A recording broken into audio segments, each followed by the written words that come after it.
CSO di Singapura.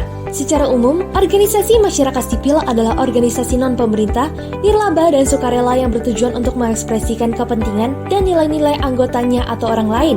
Terdapat beberapa jenis CSO, yaitu kelompok masyarakat, gerakan sosial, organisasi amal, think tank, dan lain-lain.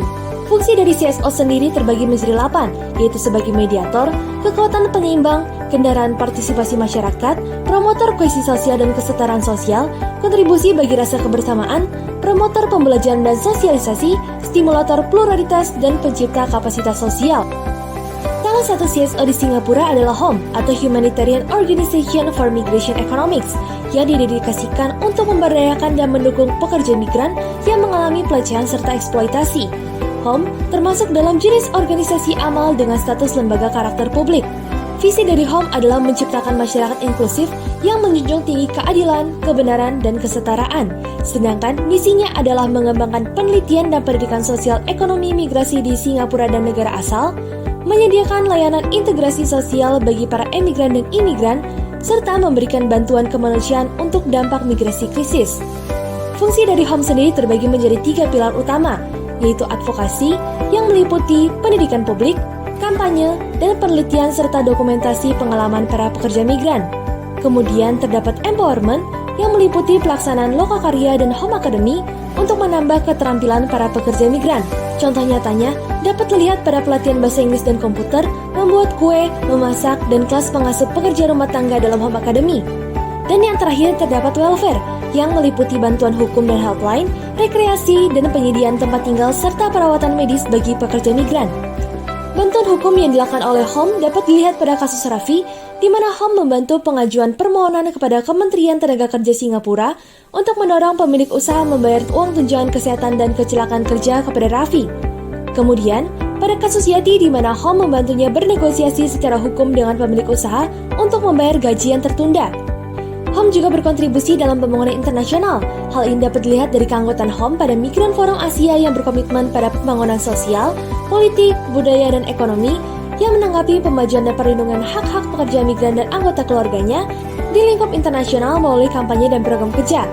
Kemudian, HOM juga berkontribusi dalam usaha pencapaian UN SDGs, yaitu pada goal nomor 8 atau Decent Work and Economic Growth, dengan memperjuangkan kesempatan kerja dan kondisi kerja yang baik bagi seluruh pekerja migran demi mendorong pertumbuhan ekonomi internasional. Lalu goal nomor 10, yaitu Reduce Inequalities, dengan memperjuangkan kesetaraan hak pekerja migran melalui hukum, bantuan langsung maupun edukasi. Yang terakhir adalah goal nomor 16, yaitu Peace, Justice, and Strong Institutions, dengan mempromosikan masyarakat, termasuk di dalamnya pekerja migran, yang damai, adil, dan terhindar dari segala bentuk kekerasan. Dalam pelaksanaannya, HOM menghadapi berbagai tantangan, khususnya pada era pandemi dan era pasca pandemi. Tantangan pada era pandemi meliputi penangguhan HOM Academy, lonjakan kebutuhan dana bantuan, lonjakan panggilan darurat dan pelaporan kasus diskriminasi sebesar 25%, keterbatasan untuk turun ke lapangan demi memberikan bantuan, dan penundaan rapat umum tahunan HOM. Untuk itu, HOM telah melakukan berbagai aksi, yaitu kampanye dan advokasi yang meliputi keberhasilan penggalangan dana lebih dari $800.000, pemberian bantuan keuangan untuk menutupi biaya tempat tinggal, makanan, isi ulang telepon, keperluan medis, dan transportasi bagi hampir 300 pekerja, dan pendistribusian makanan kepada sekitar 350 pekerja di 50 lokasi.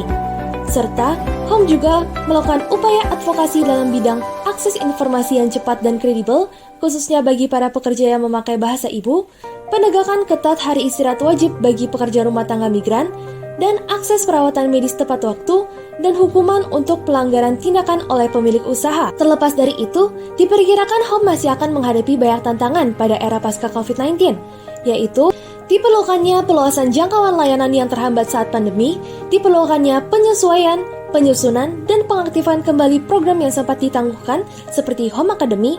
Terdapat efek jangka panjang yang menyebabkan permintaan akan manajemen kasus dan penyediaan layanan langsung serta keuangan akan meningkat.